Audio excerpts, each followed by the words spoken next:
तो आज है श्रावण मास शुक्ल पक्ष की पवित्रोपन्ना एकादशी। युधिष्ठिर ने पूछा, मधुसूदन, श्रावण के शुक्ल पक्ष में किस नाम की एकादशी होती है? कृपया मेरे सामने उसका वर्णन कीजिए। भगवान श्री कृष्ण बोले, राजन, प्राचीन काल की बात है। द्वापर युग के प्रारंभ का समय था। माहिष्मतिपुर में राजा महीजित अपने राज्य का पालन करते थे, किंतु उन्हें कोई पुत्र नहीं था। इसलिए वह राज्य उन्हें सुखदायक प्रतीत नहीं होता था। अपनी आयु बीतते देख राजा को बड़ी चिंता हुई। उन्होंने प्रजा वर्ग में बैठकर इस प्रकार कहा, प्रजाजनों, इस जन्म में मुझसे कोई पाप नहीं हुआ है। मैंने अपने खजाने में अन्याय से कमाया हुआ धन नहीं जमा किया है। ब्राह्मणों और देवताओं का धन मैंने कभी नहीं लिया है। प्रजा का पुत्रवत पालन किया है। धर्म से पृथ्वी पर अधिकार जमाया तथा दुष्टों को, चाहे वे बंधु और पुत्रों के समान ही क्यों न रहे हो, दंड दिया है। शिष्ट पुरुषों को सदा सम्मान दिया और किसी को द्वेष का पात्र नहीं समझा। फिर क्या कारण है जो मेरे घर में आज तक पुत्र उत्पन्न नहीं हुआ? आप लोग इसका विचार करिए। राजा के ये वचन सुनकर प्रजा और पुरोहितों के साथ ब्राह्मणों ने उनके हित का विचार करके गहन वन में प्रवेश किया। राजा का कल्याण चाहने वाले वे सभी लोग इधर उधर घूमकर ऋषि सेवित आश्रमों की तलाश करने लगे। इतने ही में उन्हें मुनि श्रेष्ठ लोमश का दर्शन हुआ। लोमश जी धर्म के तत्वज्ञ, संपूर्ण शास्त्रों के विशिष्ट विद्वान, दीर्घायु और महात्मा हैं। उनका शरीर लोम से भरा हुआ है। वे ब्रह्मा जी के समान तेजस्वी हैं। एक एक कल्प बीतने पर उनके शरीर का एक एक लोम विशीर्ण होता, टूट कर गिरता है, इसलिए उनका नाम लोमश पड़ा। वे महामुनि तीनों कालों की बातें जानते हैं। उन्हें देखकर सब लोगों को बड़ा हर्ष हुआ। उन्हें निकट आया देख लोमश जी ने पूछा, तुम सब लोग यहाँ किस उद्देश्य से आए हो? अपने आगमन का कारण बताओ। तुम लोगों के लिए जो हितकर कार्य होगा मैं उसे अवश्य करूँगा। प्रजाओं ने कहा, ब्राह्मण, इस समय महीजित नाम वाले जो राजा हैं उन्हें कोई पुत्र नहीं है। हम लोग उन्हीं की प्रजा हैं जिनका उन्होंने पुत्र की भांति पालन किया है। उन्हें पुत्रहीन देख उनके दुख से दुखित हो हम तपस्या करने का दृढ़ निश्चय करके यहाँ आए हैं। द्विजोत्तम, राजा के भाग्य से इस समय हमें आपका दर्शन मिल गया है। महापुरुषों के दर्शन से ही मनुष्य के सब कार्य सिद्ध हो जाते हैं। मुने, अब हमें उस उपाय का उपदेश कीजिए जिससे राजा को पुत्र की प्राप्ति हो। उनकी बात सुनकर महर्षि लोमश 2 घड़ी तक ध्यानमग्न हो गए। तत्पश्चात राजा के प्राचीन जन्म का वृत्तांत जानकर उन्होंने कहा, प्रजावृंद सुनो। राजा महीजित पूर्व जन्म में मनुष्यों को चूसने वाला धनहीन वैश्य था। वह वैश्य गांव-गांव घूमकर व्यापार किया करता था। एक दिन ज्येष्ठ के शुक्ल पक्ष में दशमी तिथि को जब दोपहर का सूर्य तप रहा था, तब वह गांव की सीमा में एक जलाशय पर पहुंचा। पानी से भरी हुई बावली को देखकर वैश्य ने वहां जल पीने का विचार किया। इतने में ही वहां बछड़े के साथ एक गौ भी आ पहुंची। वह प्यास से व्याकुल और ताप से पीड़ित थी, अतः बावली में जाकर जल पीने लगी। वैश्य ने पानी पीती हुई गाय को हटाकर हाँक कर दूर हटा दिया और स्वयं पानी पिया। उसी पाप कर्म के कारण राजा इस समय पुत्रहीन हुए। किसी जन्म के पुण्य से इन्हें अकंटक राज्य की प्राप्ति हुई। प्रजाओं ने कहा, मुने, पुराण में सुना जाता है कि प्रायश्चित रूप पुण्य से पाप नष्ट होता है। अतः पुण्य का उपदेश कीजिए जिससे उस पाप का नाश हो जाए। लोमश जी ने कहा, प्रजाजनों, श्रावण मास के शुक्ल पक्ष में जो एकादशी होती है वह पवित्रोपन्ना के नाम से विख्यात है। वह मनोवांछित फल प्रदान करने वाली है। तुम लोग उसी का व्रत करो। यह सुनकर प्रजाओं ने मुनि को प्रणाम किया और नगर में आकर विधि पूर्वक पवित्रोपन्ना एकादशी के व्रत का अनुष्ठान किया। उन्होंने विधि पूर्वक जागरण कीर्तन भी किया और उसका निर्मल पुण्य राजा को दे दिया। तत्पश्चात रानी ने गर्भ धारण किया और प्रसव का समय आने पर बलवान पुत्र को जन्म दिया। इसका महात्म्य सुनकर मनुष्य पाप से मुक्त हो जाता है तथा इस लोक में सुख पाकर परलोक में स्वर्गीय गति को प्राप्त होता है। श्री पवित्रोपना एकादशी की। तो यहाँ पर कोई ऐसा है जो एकादशी नहीं रखता? आप रखते हैं? एकादशी का व्रत रखना चाहिए। आज से शुरू कर सकते हैं अगर अभी सुबह से कुछ नहीं खाया। सबसे सरल व्रत है कि आप पूरे दिन जितना भी खाना चाहते हैं केवल फलाहार खाइए, जो अपना नॉर्मल समय है। आलू की सब्ज़ी, पनीर हो गया, दूध, दही, जो भी है गाय का, और राजगीरा आटा होता है, कुट्टू का आटा होता है, सिंघाड़े का आटा, तो सब आराम से। कई लोग कहते हैं हमें दवाई लेनी होती है, कुछ होता है, तो कोई दिक्कत नहीं होती। और वैसे भी विज्ञान के आधार पर भी मनुष्य को महीने में कम से कम 4 बार फास्टिंग करनी चाहिए। चार बार ठीक है होगा, तो 2 बार तो कम से कम कर सकते हैं। राजगीरा आटा कौन सा होता है? राजगीरा होता है एक आटा, वो गुजरात में ज़्यादा मिलता है, यहाँ पर भी अब मिलता है। राधा माधव नाम का इस्कॉन का ब्रांड आता है, उसका होता है राजगीरा आटा। तो वो भी व्रत होता है। मिलेट होता है वो भी? मिलेट नहीं, मतलब वो भी जैसे एक जैसे कुट्टू होता है वैसे ही राजगीरा उस टाइप का होता है। उसकी रोटी बिल्कुल, हाँ सिंगाड़। तो ऐसे बहुत सारी चीज़ें हैं, तो आप शुरू करिए रोजी, प्रयास कीजिए आज से। फलाहार से कोई प्रॉब्लम? हाँ नहीं, जो लोग नहीं रखते। आप रखते हैं माता जी? कोई रखते हैं? आप रखते हैं प्रभु जी? आप रखते हो? शुरू करो आज से, कोशिश करो। एकादशी जो है, जो व्यक्ति विष्णु की पूजा करता है उसके सारे पूजाएं अपने आप हो जाती है। ऐसे ही जो व्यक्ति एकादशी का व्रत रखता है उसके सारे व्रत हो जाते हैं। मतलब कोई व्रत छूट जाए ऐसा नहीं होता, मतलब सारे व्रतों का जो पुण्य है वो एकादशी से मिल जाता है। और एकादशी ना रखने पर पाप लगता है। ऐसा और कोई व्रत नहीं है जिसको ना करने पर पाप लगे, लेकिन केवल एक एकादशी ऐसी तिथि है जिस पे अन्न खाने से पाप लगता है। इसीलिए अभी तक भी सब कहते हैं ना चावल मत खाओ भी एकादशी है, तो क्योंकि चावल अन्न का सबसे शुद्ध रूप है। तो इसलिए एकादशी पे व्रत ना रखने पर पाप भोगना पड़ता है। तो इसलिए ज़्यादा कठिन व्रत मत रखो, बड़ा आसान सा कि भाई जितने जो खाते हो खा लो, बस आटे को चेंज कर दो और सब्जियां जो है उस हिसाब से बना लो कि एकादशी भली हो, सेंधा नमक हो। को प्रयास कीजिए आज से। वो तो ऑप्शन है जी। अरे वो तो ऑप्शन है कि बहुत अलसी खा रखी, जैसे अलसी की चीनी में आते हैं आज ना, कोई बात नहीं। तो ठीक है, अलसी अलसी ना। जी मेरे बेटा भी रखते हैं 11 साल के, तो वो रख सकते हैं ना? हाँ बिल्कुल रखना चाहिए। 5 साल से बड़े बच्चे को बिल्कुल रखना ही चाहिए। आप नहीं रखते? मेरे बच्चे नहीं रखते। रखवाओ, 5 साल से बड़े हो जाएंगे ना, तो उनको रोटी वगैरह जो भी जब खानी है राजगीरा आटा ले आओ सर, जाके खिला देती। तो आज से शुरू कर लो, आप प्रयास करो घर पे।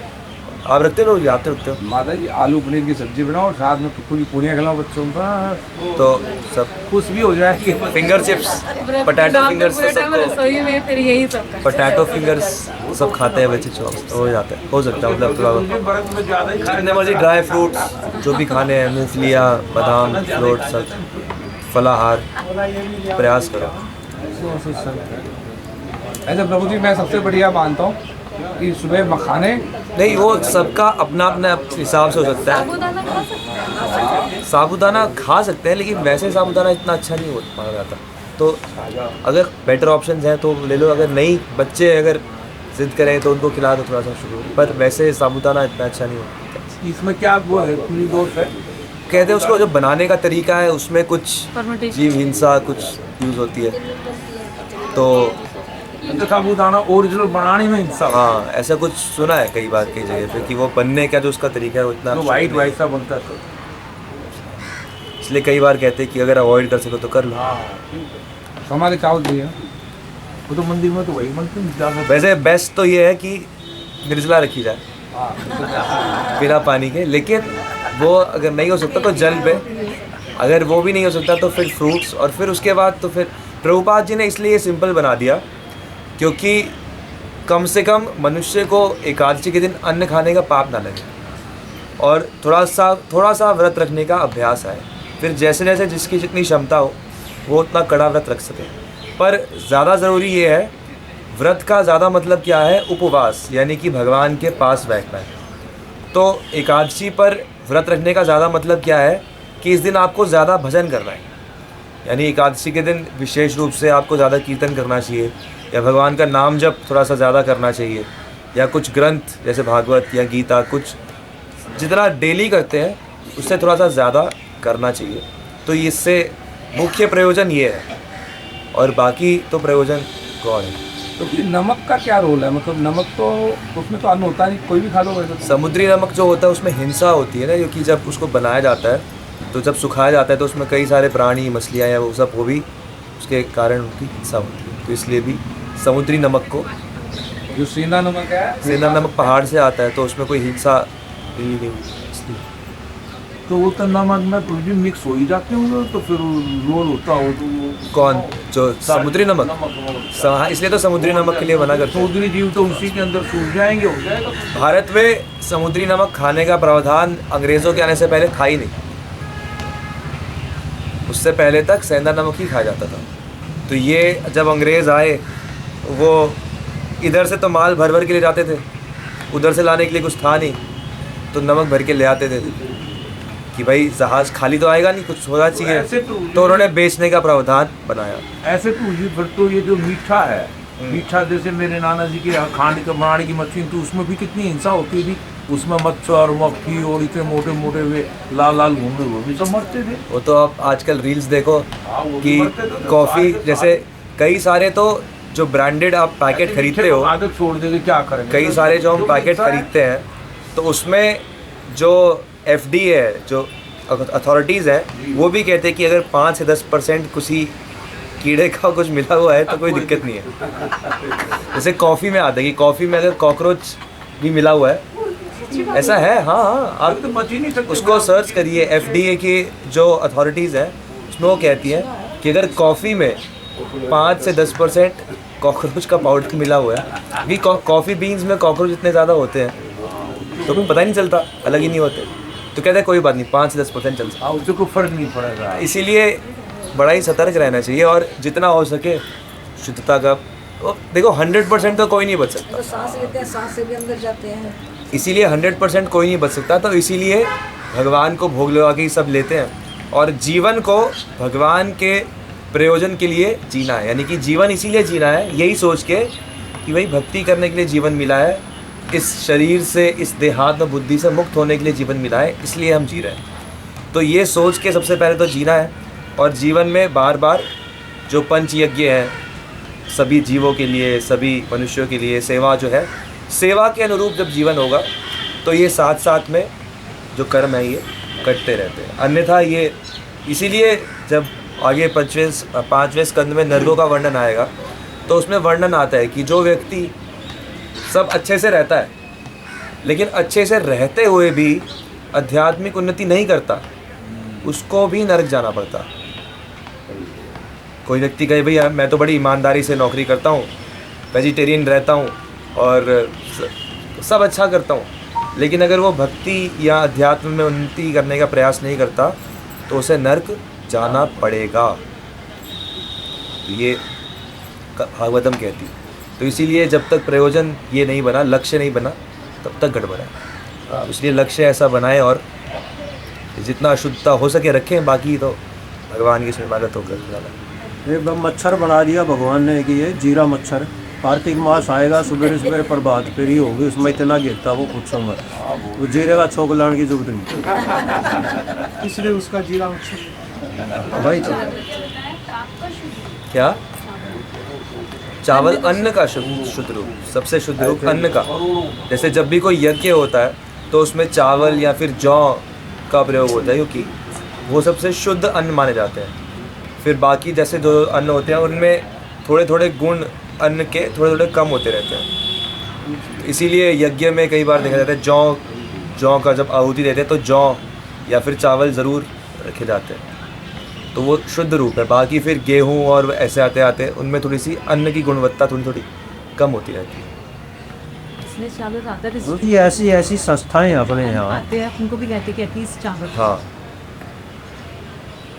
ऐसी जौ कहने की ज़रूरत नहीं पड़ती क्योंकि जौ का आटा आजकल यूज़ करते नहीं जी। वो ऐसे रास्ता वहाँ ऐसी संस्थाएं भी हैं जिसमें 81 दिन कभी भी चावल खाना जरूरी है। वृंदावन में देखी है मैंने। अब जो कोई और संस्था कि कोई गुरु है, कुछ वो किसी चीज़ को फॉलो कर रहे हैं, उनमें दिमाग मत लगाओ, क्योंकि बहुत सारे अलग अलग धारणाएं समाज में बनी हुई हैं। उनमें से कई गलत भी हैं, कई किसी गुरु की कुछ किसी के कारण है, तो इसलिए उसका चिंतन मत करो। जैसे अब जगन्नाथपुरी में भी खाए जाते हैं, वहाँ पे एकादशी को बांध के रखा हुआ है कि वहाँ पर एकादशी का प्रभाव नहीं रहेगा, तो वहाँ पर भी विशेष रूप से जगन्नाथ जी को ही भोग लगता है, वहाँ के सब पंडे भी खाते हैं। तो इसलिए कोई कुछ विशेष अगर कुछ अलग है उस पर ध्यान मत लगाओ। इस पर ध्यान लगाना चाहिए कि हमारे गुरु या हमारी गुरु परंपरा ने हमें क्या आदेश दिया है जो हमारे कल्याण के लिए आवश्यक है। तो ये चीज़ है। बिल्कुल ठीक। तो एक श्लोक पढ़ लेते हैं। ओम नमो भगवते वासुदेवाय। ओम नमो भगवते वासुदेवाय। ओम नमो भगवते वासुदेवाय। ओम नमो भगवते वासुदेवाय। ओम नमो भगवते वासुदेवाय। ओम नमो भगवते वासुदेवाय। नारायणं नमस्कृत्यं नरं चैव नरोत्तमं देवीं सरस्वतीं व्यासं ततो जयमुदीरये। नष्टप्रायेषु अभद्रेषु नित्यं भागवत सेवया भगवती उत्तम श्लोके भक्तिर्भवती नैष्ठिकी। ग्रंथ राजन भागवतम की।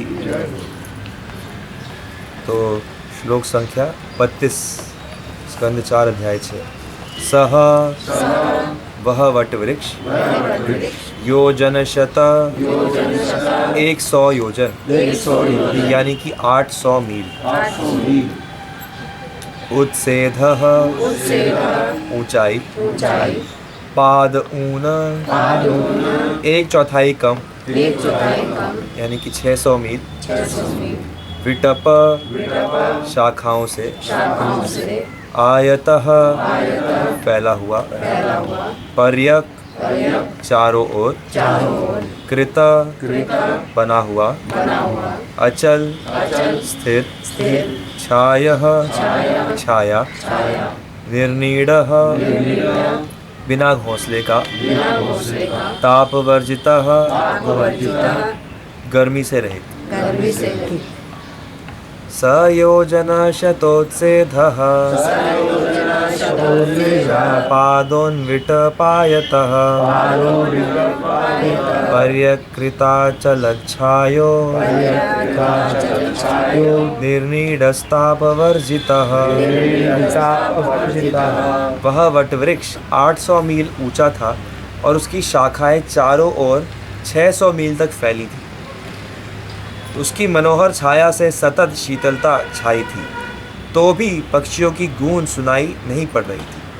तात्पर्य: सामान्य रूप से प्रत्येक वृक्ष में पक्षियों के घोंसले रहते हैं और शाम को सारे पक्षी एकत्र होकर शोर करते हैं, किंतु ऐसा प्रतीत होता था कि इस वटवृक्ष में घोंसले नहीं थे, जिससे वह शांत था। शोर अथवा गर्मी ना होने से यह स्थान ध्यान हेतु सर्वथा उपयुक्त था। तो इस वृक्ष के नीचे भगवान शिव विराजमान थे और तो बताया गया कि 800 मील ऊंचा, 600 मील हर तरफ से फैला हुआ। तो सोच सकते हैं कि कितना विशाल वृक्ष होगा। और शंकर वहाँ पर बैठे होंगे, तो सबको वहाँ पर उनके दर्शन हो रहे हैं और देवता लोग जो हैं उनसे क्षमा याचना करेंगे। तो इस प्रकार से हमारी कल्पना से भी बहुत परे है भगवान का जो स्वरूप है, और उसको थोड़ा थोड़ा हम यहाँ पढ़कर सुन सकते हैं, जान सकते हैं, जिससे हम ये समझ सकें कि हम वास्तव में तो एक चींटी के समान ही हैं। कुछ ज़्यादा अहंकार करने की हमें ज़रूरत। ग्रंथराज श्रीमद् भागवतम की।